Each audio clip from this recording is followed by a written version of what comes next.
Good morning rasgullas. আজকের ব্লগটা হচ্ছে আমি সারাদিনটা কিভাবে কাটালাম, কাদের সাথে কাটালাম আর কেমনভাবে কাটালাম সেই নিয়ে একটা লং ডিটেল ভিডিও। সো চলো শুরু করা যাক। Bye bye. আজকের দিনটাও সুন্দর, নীল আকাশ আর ঝলমলে রোদ উঠেছে। দিনের শুরুটা করলাম আমি নর্মাল ওয়াটারে চিয়া সিডস আর আমন্ড বাদাম দিয়ে, আর ওই যে ভালু শুয়ে আছে। দেন ডাইরেক্ট ব্রাঞ্চ করলাম। ব্রাঞ্চ এই কারণেই, কারণ এটাই আমার লাঞ্চ আর ব্রেকফাস্ট দুটোই ছিল। আর আমি যখনই খেতে বসি তখন এরা আমার সাথে এসে বসে থাকে এরম টেবিলের নিচে। আর এটা হচ্ছে বাডিশ, আমার সব থেকে প্রিয়। এ পাঁপড় খেতে বিশাল ভালোবাসে। আর এটা হচ্ছে আমার আজকের ডে আউটের আউটফিট। তো যাত্রা শুরু হয়ে গেছে। আজকের ডেস্টিনেশন চন্দননগর।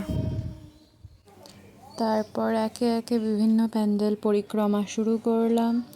দেখতেই পাচ্ছ কি সুন্দর সুন্দর প্যান্ডেল আর কি সুন্দর প্রতিমা। তারপর ফটক গোড়া ঠাকুর দেখলাম। আর এটা মধ্যাঞ্চলের ঠাকুর। সব এই পরপরই এরকম ঠাকুর দেখেছি। এটা হচ্ছে বাগবাজার সার্বজনীনের ঠাকুর। তারপর এটা হেলাপুকুরের ঠাকুর, খুব সুন্দর করেছে হেলাপুকুরের ঠাকুরটা। তারপর এটা বাবুপুকুরের ঠাকুর। প্যান্ডেলটা এখানে থিম হচ্ছে মোগলি। সুন্দর, মানে খুবই সুন্দর করেছে প্যান্ডেলটা। প্রত্যেকটা প্যান্ডেলে এখানে নজর কাড়ার মতো অতুলনীয়, মানে খুব সুন্দর প্যান্ডেল প্রত্যেকটা। আর প্রতিমার কথা তো বলতেই হবে না। তারপর এইটা পাদ্রিপাড়ার ঠাকুর। হ্যাঁ, এটা পাদ্রিপাড়াই। আর এটা হচ্ছে হালদার পাড়াতে জুরাসিক পার্ক করেছে। অসাধারণ বানিয়েছে প্যান্ডেলটা, মানে অসাধারণ যাকে বলা চলে। এত সুন্দর ডিটেলিং কাজ করেছে আর এত সুন্দরভাবে প্যান্ডেলটা নজর কাড়ার মতো বাড়িয়েছে, জাস্ট বলার কথা নয়। তারপর এটা তো হচ্ছে বাগবাজার চৌমাথাতে, যেটা পুরো রাস্তাটা ডিজে লাইটে ভর্তি করে দিয়েছিল। আর এই সন্ধ্যা 5টা হতেই সবদিকে আলো জ্বালিয়ে দিয়েছিল।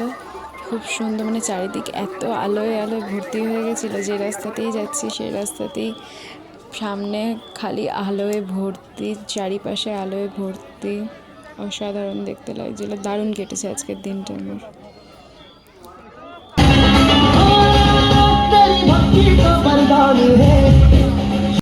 তারপর সারাদিনে চা, ফুচকা, মকটেল এগুলো খেলাম, রোলও খেয়েছিলাম। এগুলোর ভিডিও বানাতে ভুলে গেছি, পরে খেয়াল করেছে যে আর ভিডিও বানানো হয়নি।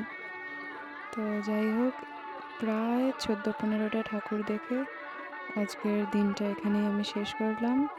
সবাইকে শুভ নবমী। আবার দেখা হবে নেক্সট ভ্লগে।